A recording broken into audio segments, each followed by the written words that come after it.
დილამ მშვიდობისა დღეს 4 შაბათია 13 მარტი და მაგვიძარა დღესაც ისევე როგორც ყოველდღე სახალისო სიუჟეტებს, საინტერესო თემებს და სასარგებლო რჩევებს შემოგთავაზებთ. დღეს ჩემი ცეკვების სერიალი ისევ გრძელდება და ჯაივს ვისწავლით და გავიგებთ ძალიან საინტერესო დეტალებს თუ სად და როგორ გაჩნდა ცეკვის ეს სტილი. დილამ მშვიდობისა მაგვიძარა ისევ თქვენთან ერთადაა. მე ვაგრძელებ თემებს თუ როგორი უნდა იყოს მამაკაცის ჯანსაღი ცხოვრების წესი. დღეს კი ცურვაზე ვისაუბრებ ჩემს სტუმართან ერთად. გავიგებთ როგორი სასარგებლოა ცურვა ჩვენი ჯანმრთელობისათვის. ასევე წინ ბევრი საინტერესო რამ გელოდება. სხვათა შორის ჩვენ უკვე ერთი თვეა ეთერში ვართ. დაბადების დღე გვაქვს ილოცავთ. დილამ მშვიდობისა, მოგესალმებით ყველას, ვინც ჩვენთან ერთად გაიღვიძეთ და გვიყურებთ. მაგვიძარა 3 საათი თქვენს განკარგულებაშია. რამდენიმე დღის წინ ორ სკოლაში საინტერესო აქციის მონაწილე გავხდი. ამ აქციაზე მოგვიანებით უფრო დეტალურად გიამბობთ, მანამდე კი გეტყვით, რომ გადაცემის ბოლოს მაგვიძარას ეთერს ირინა ბაირამაშვილი გააფორმებს. მე კი დილის პრესასთან ერთად ინტერნეტის სიახლეებსაც გაგაცნობთ და გესაუბრებით ფობიებზეც, რომლის რამდენიმე ასეული სახეობა არსებობს და მათი რაოდენობა ტექნოლოგიურ პროგრესთან ერთად იზრდება. და საზოგადოებისთვის კარგად ნაცნობი ფობიების გარდა არსებობს საკმაოდ უცნაური და იშვიათიც, ამას ჩვენი სიუჟეტიდან გაიგებთ, ხოლო 14 აპრილიდან სტუდენტური დღეები 2013 იწყება, ხოლო მსურველებმა რეგისტრაცია უნდა გაიარონ 25 მარტამდე. ამასთან დაკავშირებით ჩვენი სტუმრები იქნებიან პროექტის კოორდინატორი ტატა ახვლედიანი და საქართველოს ეროვნული უნივერსიტეტის სტუდენტური თვითმმართველობის პრეზიდენტი შაკო მესხი. ჯანმრთელობისათვის ცურვა რომ სასარგებლოა არავინ დაობს. გაიგეთ როგორ მოქმედებს წყალი თქვენს სხეულს. წყალში სუნთქვა და სუნთქვით ვარჯიშები გულის მუშაობას უწყობს ხელს, ამაგრებს გულის კულს. ჯაივი იცეკვეთ ენერგიულად, სწრაფად და გამოიყენეთ ყველა მოძრაობა. ყოველთვის როცა ვდგავთ რაბიც მუხტი უნდა ადიოდეს ზევით. თუ გეშინიათ სიბნელის მარტო დარჩენის ან სხვა რაიმე უცნაურობების, მაშინ შეიძლება ვივარაუდოთ, რომ თქვენ კონკრეტული ფობია გაწუხებთ. გაიგეთ ამ ფსიქოლოგიური განწყობის შესახებ. არავინ იცის ნამდვილი მიზეზი თუ რა იწვევს ფობიას, თუმცა მეცნიერების დაკვირვებით ის ძირითადად ჭკვიან და განათლებულ ადამიანებს უჩნდებათ. დილის პრესა, ჰოროსკოპი, ინტერნეტის ამბები, სპორტის სიახლეები, ამიდის პროგნოზი, ვინილის მუსიკა. ახალგაზრდების სტუდენტური დღეები 2013-ისთვის ემზადებიან. მაგვიძარას სტუმრები, სტუდენტური დღეების კოორდინატორი ტატა ხვედელიანი, მომღერალი ირინა ბაირამაშვილი. მაგვიძარა, გაიღვიძეთ. მაგვიძარა კიდევ მოგესალმებათ დილამ მშვიდობისა, გაიღვიძეთ ჩვენთან ერთად. დილამ მშვიდობისა კიდევ ერთხელ. როგორ წნარი ხალე? გაერთო იქ. ჩაეფლო ინტერნეტში. ჟურნალებში და გაზეთებში და დაავიწყდა რომ პირდაპირ. როგორც აღვნიშნე დღეს ცურვაზე ვისაუბრებ. ლემა შენ ამდენად კარგად ცურავ. ჭუბალაო ბიტყვი. დააყოლები. მე და შენ ერთ დღეში. აი მე ვიცი რომ ნინუცა ქალთევზაა, შეუძლია ძალიან შორს გაცუროს და არაზოს არ დაიღლება. აი მე მაგალითად ძალიან მალე ვიღლები, იმიტომ რომ არასწორად სუნთქავ. შენ მანიკა? ნორმალურად, ქალთევზა ნამდვილად არ ვარ, მაგრამ კარგად ვცურვ. სირინოზია.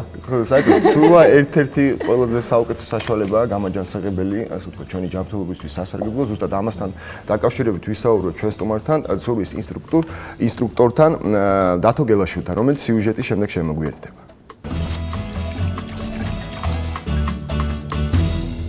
ჯანსაღი ცხოვრების წესის ხსენებაზე თუ ცურვა გაგახსენდათ, არ ცდებით. ცურვა კარგი საშუალებაა განიტვირთოთ. დაიმშვიდოთ ნერვიული სისტემა, გახდეთ უფრო მოქნილნი, განჯასახდეთ და უბრალოდ ფორმაში მოიყვანოთ სხეული. ძირითადად ცურვის რამდენიმე სტილია გავრცელებული. თავისუფალ ყაიდას უძახიან ნებისმიერს. კროლს უძახიან, ზურგი, ბრასით და დელფინით ცურვა. საერთოდ დასვენებისთვის უფრო ზურგზე და ბრასით ცურვიან ახალგაზრდები. ცურვის დროს წყალი სხეულის გარშემო ერთგვარ დამცავ გარს ქმნის. შედეგად ძვლებს, სახსრებსა და კუნთოვან მასას ზედმეტ დატვირთვას აცილებს. ამიტომაც ორგანიზმი ნაკლებ სტრესს იღებს. წყალში სხეულის ყველა კუნთი ვარჯიშდება. ცურვის დახმარებით შესაძლებელია სხვადასხვა დაავადებების განკურნება. მაგალითად, თუ თქვენ სისხლძარღვების პრობლემას უჩივით, მაშინ ცურვის ნებისმიერი სახეობაა დასაშვები. წყალში სუნთქვა და სუნთქვით ვარჯიშები გულის მუშაობას უწყობს ხელს, ამაგრებს გულის კულს. კონკრეტულად ბრასის სტილში ცურვას კი მკერდის კულთისთვის და ხერხემლის გამრუდების საწინააღმდეგოდ ნიშნავენ ექიმები. ცურვის დროს სუნთქვა უნდა არეგულიროთ. ამგვარად არც მალე დაიღლებით და ორგანიზმსაც უფრო მეტი ჟანგბადი მიეწოდება. რის შედეგადაც სტრესი მცირდება. ცურვა იდეალურია ყველა ასაკისა და შესაძლებლობების ადამიანებისათვის. ის განსაკუთრებით სასარგებლოა და სასიამოვნოა დაძაბული დღის ბოლოს. გადატვირთული რიტმია ცხოვრების საერთოდ. და წყალი მაგრაშველის ნერვულ სისტემას, ჯანსაღებას და კუნთები და ყველაფერი საერთოდ ორგანიზმი რა უფრო ჯანსაღიებს რა. ცურვა გახდომის ერთ-ერთი საშუალებაა. 30 წუთიანი ცურვის დროს 260 კალორია იწვება. წყალი ხელს უწყობს სისხლის ცირკულაციასა და მეტაბოლიზმს. ცურვის დროს და წყლიდან ამოსვლის შემდეგაც მეტაბოლიზმი, ანუ ორგანიზმში ნივთიერებათა ცვლა ჩქარდება, რაც ცხიმების წვას უწყობს ხელს. თუ დამწყები ხართ, სპეციალისტები გირჩევენ, ცურვა მცირე მანძილით დაიწყოთ, რათა ორგანიზმი არ გადაიტვირთოს. 100 მეტროდან დაიწყოს, პირველი ასე მიახლოებით 2-3 დღე, მერე 500 მეტროზე გადავიდეს და ავიდეს 1 კილომეტრამდე. ეს საკმარისია ჯანმრთელობაში. მამაკაცებო, გაითვალისწინეთ. სხვა ყველაფერთან ერთად წყალი მეტ წინააღმდეგობას გიქმნით, ვიდრე ჰაერი. ამიტომაც ცურვის დროს დაძაბვა გიწევთ. რის შედეგადაც ძლიერი კუნთები ვითარდება. ამგვარად ცურვის დახმარებით იდეალურ ფორმას ყოველგვარი სტრესის გარეშე მიაღწევთ.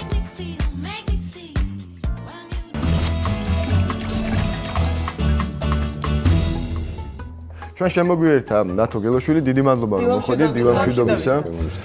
გურიელის ხილის ჩაის ხომ ერთ-ერთ. კი, აუცილებლად. მე აი როგორც წეგან აღვიჩნე, არასწორად სუნთქავ ალბათ, იმიტომ რომ ძალიან მალე ვიღლები, აი რაღაცა სიღმეში რომ გავალ, თან მეშინია, იმიტომ რომ ვიცი რომ დავიღლები. ახლა დარწმუნებული ხარო ეგ სუნთქვის ბრალია კი, კი, სუნთქვის ბრალია, იმიტომ რომ აი რაღაცა არასწორად და უფრო მალე ვიღლები, იმიტომ რომ ესეთ რთულ მოძრაობებსაც არ ვაკეთებ, რომ ანუ ესე მალე დავიღალოთ. ალბათ სუნთქვიდან იწყება ეს სწორი ცურვა პირველ რიგში, ხო? რა თქმა უნდა, არსებობს სამი კომპონენტი ცურვის შემთხვევაში, ეს არის უმთავრესი პირველ რიგში სუნთქვა. ხელების და ფეხების სწორი მოძრაობა, მაგრამ სუნთქვას იმისათვის აქვს მნიშვნელობა, რომ აი თქვენ ახლა ბრძანეთ დაღლაო, ზუსტად ეგ არის, რომ თუ არასწორი სუნთქავ, შესაბამისად ადვილადაც იღლები. ამიტომ გრძელ მანძილებს ესე ადვილად ვერ დაფარო, თუ არასწორ სუნთქვას აკეთებთ. აი, მაინც რო თქვათ, რა ასაკიდან შეიძლება ბავშვის მიყვანა ცურვაზე და კიდევ ერთხელ ბევრმა იცის, მაგრამ რო უთხრათ კიდევ ერთხელ, რომ ანუ რას უწყობს ხელს ცურვა? ცურვა პირველ რიგში ჯანმრთელობისთვის არის იდეალური, ასევე სხეულის კორექციისთვის.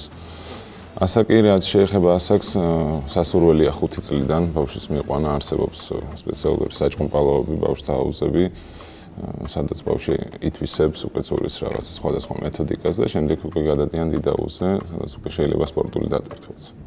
და რა დაავადებებს შველის ცურვა, აი თუ შეგიძლიათ რომ ჩამოგვიყვანოთ? ნუ პირველ რიგში რა თქმა უნდა ვახსენე კიდევაც სხეულისთვის, ჯანმრთელობისთვის აკაჟებს ორგანიზმს. ხერხემლის სხვადასხვა დაავადებების შემთხვევაში ინიშნება უშუალოდ წყლის პროცედურები სამწუხაროდ ჩვენთან საქართველოში და არა მარტო საქართველოში ბავშვებში გავრცელებულია ხერხემლის სხვადასხვა პრობლემები, ასევე კიდურების პრობლემები და ამ შემთხვევაში ცურვა იდეალურია ნამდვილად. და აი თქვენ თვალწინ თუ ყოფილა შემთხვევაში მოსულა რაღაცა. ექიმების უმეტესობა ძალიან ხშირ შემთხვევაში, როცა ბავშვს ესეთი პრობლემები აქვს, უნიშნავს ცურვას. ამ შემთხვევაში ინიშნება სხვადასხვა სპეციალური ვარჯიშები, იგივე ზურგზე ცურვა, იგივე ბრასით ცურვა, რაც საბოლოო ჯამში თავის შედეგს გამოყოფს და კურნავს, რა თქმა უნდა. ანუ უფრო ძირითადად აქ არის ლაპარაკი ხერხემლის ვარჯიშებზე. ხო, მე სამთოში ხერხემალზე მაქვს პრობლემა ბავშვობიდან და ზაფხულის პერიოდში როცა აქტიურად ვცურავ, ყოველთვის რაღაც უფრო კარგად და ჯანსაღად გრძნობ თავს და ენერგიაზე ვარ, ვიდრე ზამთარში. ნუ ზამთარში მაინც რაღაც ვერ ვახერხებ ბასენზე სიახლოვეს. კი, არა, აუზებია სპეციალურად, სადაც უშუალოდ ეთმობა, ამას დიდი ყურადღება. აუზზე უკაცრავად. ხო, ბასენზე. დიახ. ნაპატიელი. აუზზე. უშუალოდ ეთმობა ამას ყურადღება. არსებობს სპეციალური პედაგოგები, ანუ მათ შორის მეც და თითქმის ყველა ცურვის პედაგოგმა იცის თუ რა ვარჯიში უნდა დაენიშნოს ამ შემთხვევაში. ჩვენთან მაგალითად ჩვენ აუზზე ვაკის აუზზე მოყავთ ბავშვები, რომლებსაც პოსტ-ტრავმირებული პერიოდი აქვს, იგივე ხერხემლის ტკივილები აქვს, კიდურების ტკივილები აქვს და დროთა განმავლობაში ეს ყველაფერი განკურნებადია. და ყოველს ინდივიდუალური ცურვის სტილი ენიშნება. აუცილებლად გააჩნია რისთვის რა დაავადებებით მოდიან და შესაბამისად კიდურებზე სხვა დატვირთვა მიდის, ხერხემალზე სხვა დატვირთვა მიდის, თქვენ წარმოიდგინეთ ასთმა შველის, იმიტომ რომ ერთ-ერთი ლეგენდა ესეთი მოცურავე სალნიკოვი ალბათ ყველას გაგვიგია. მას თავის დროზე დაუდგინეს სასიკვდილო დიაგნოზი, რაღაც სხვა სახის ასთმა და ურჩიეს აუზე მიიყვანეთ და მიიყვანეს და დღეს მოვლენაა და ლეგენდად ეცა. კახა. სრულად განიკურნა.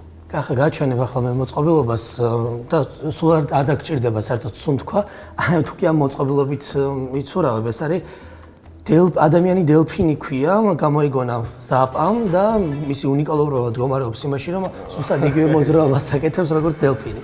ასე რომ, ნახე. მე მაგარია. მიუხედავად იმისა, რომ დიდი ექსტრემალის დიდი მოყვარული არ ვარ, მაინც სიამოვნებით ვიცურავებდი ამით. მე ეჭვება ამ დაავადება განკურნოს, თუმცა ამერწმუნეთ რომ ემოციებს ნამდვილად აღზრავს. თვითონ ეს ალბათ ექსტრემალია და თან დიდი მოყვარულია დელფინების შემსა. სულ უკვე იცის. ხო, რა თქმა უნდა, ესეთ მოძრაობას ფაქტია. და საინტერესოა, ვისაც დატვირთული გრაფიკი აქვს, რას უჩვევდი, დილით იცურაო საღამოთი და ანუ აი განრეგირო თქვა, აი გრაფიკი როგორი უნდა იყოს და რამდენი ხანი უნდა ვიყოთ წყალში, რომ თქვა, რომ არც გადავიღალოთ, არ გადავიტვირთო და ენერგიულად ვიყოთ. დილის ვარჯიში კარგია იმისთვის, რომ მე მთელი დღის განმავლობაში ხარ მხნედ, რა თქმა უნდა და მით უმეტეს ზამთარში, იმიტომ რომ ორგანიზმს აცოცხლებს წყალი. დაახლოებით 1 საათის განმავლობაში, მინიმუმ 1 საათი რომ იყოფოდეთ წყალში და ცურავდეთ ინტენსიურად სადღაც 1000-1500 მეტრი, რომ შეძლოთ დაფაროთ, ეს უკვე საკმარისია იმისათვის, რომ მთელი დღე იყო ჯანსაღად. დიდი მადლობა და რომ მოდიჭოთ სტუდიაში. მე მაყურებელს შევახსენებ, ჩვენი სტუმარი იყო ცურვის ინსტრუქტორი დათო გელაშვილი. ცხოვრების მეგზურის საპოვნელო და ხასიათის თავსებადობის გასაგებად ჰოროსკოპის ცოდნა ასაჭირო. ამ ყველაფერს უხუცესი ასტროლოგი გეტყვით.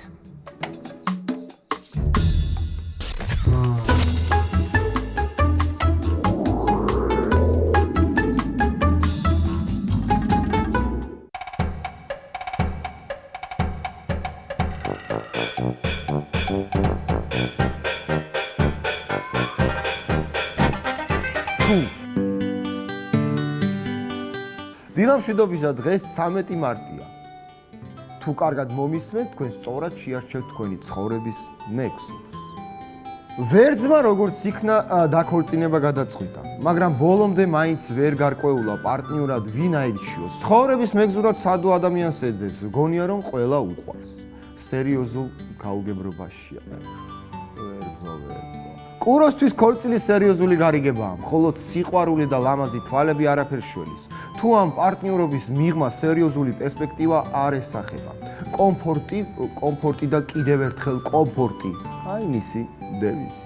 ტყუპებს ძალით თუ არ შეაჩეჩებთ ცხოვრების მეგზურს და ზილში თუ არ დასწერთ ჯვარს, ივლის ასე მარტო და ცხოვრებას ფლირტაობაში გაალევს. სერიოზულ ურთიერთობაზე ისინი არასოდეს ფიქრობენ და თუ დაქორწინდა საქორწინო მოგზაურობაშიც კი შეიძლება საკურორტო რომანიც გააჩაღო.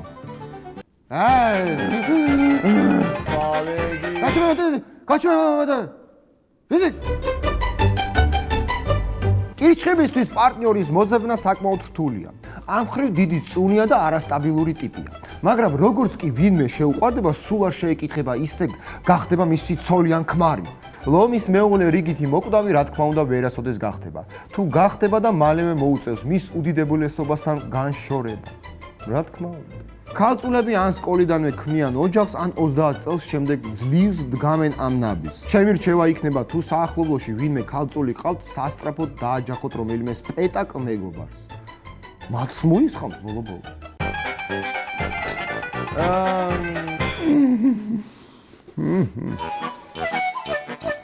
ვერც სასწორები ირჩევენ ცხოვრების პარტნიორს მარტივად. ამიტომ ამ ნიშანს საკმაოდ ასაკოვანი დაუჯახებელი წარმოადგენლები ჰყავს. სხვათა შორის, მაჭანკლები ყველაზე სარფიან გარიგებებს ყოველთვის სასწორების შემთხვევაში ახერხებდნენ. მორიელისათვის ცხოვრების მეგზურის პოვნა უდიდესი წარმატების ტოლფასია. თუ ეს ნიშანი ოჯახის შექმნას სიყვარულით გადაწყვეტს, მაშინ მასზე მეოჯახე და ერთგული ადამიანი ირგვლივ არავინ გეყოლებათ. ნუ იეჭვიანებთ, თუ ძველი თაყვანისმცემლები არასოდეს მოშორდებიან და ნურც ახალი ფლირტები აგაღელვებთ. მისთვის მხოლოდ თქვენ არსებობთ, მხოლოდ თქვენ, მხოლოდ შენს. შვიდოსნები ქორწინებას რატომაც ერიდებიან, ყოველთვის მსუბუქი ურთიერთობა და არაოფიციალური სტატუსი ხიბლად. ალბათ იმიტომ, რომ ნებისმიერ დროს შეძლონ კანარის კუნძულებზე უცხო ხილის დასაგემოვნებლად გაფრენა და ისევ თქვენთან დაბრუნება.